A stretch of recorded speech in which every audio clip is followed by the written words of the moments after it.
வணக்கம். இன்றைய தினம் நடுநாட்டிலே உள்ள தேவார தலங்களை நாம் சிந்தனை செய்ய இருக்கிறோம். அதிலே முதல் தலமாக திருநெல்வாயில் அறத்துறை என்ற சிவன் கோவிலை நாம் தெரிந்து கொள்வோம்.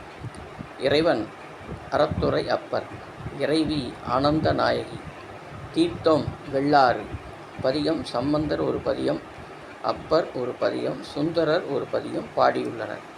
பெண்ணாகடம் புகைவண்டி நிலையத்திலிருந்து தென்மேற்கிலே 5 கிலோமீட்டர் தொலைவில் உள்ளது. இது நிவா நதி எனப்படும் வெள்ளாற்றின் கடை உள்ளது. ஆதித்துறை, திரு ஆலந்துறை, திருமாந்துறை, ஆடுதுறை, திரு அதிட்டத்துறை, திரு அறத்துறை, திரு கைத்துறை என்னும் 7 துறைகளையும் 7 முனிவர்கள் பூஜை செய்ய வேண்டி நீவா என்று அழைத்தனர். அதனால் அது நிவா என்று மாறியது என்று கூறுகின்றார்கள். திருஞான சம்பந்தருக்கு சிவபெருமான் முத்து பல்லக்கும் முத்து குடையும் முத்து சின்னங்களும் கொடுத்தருளிய திருவூர்.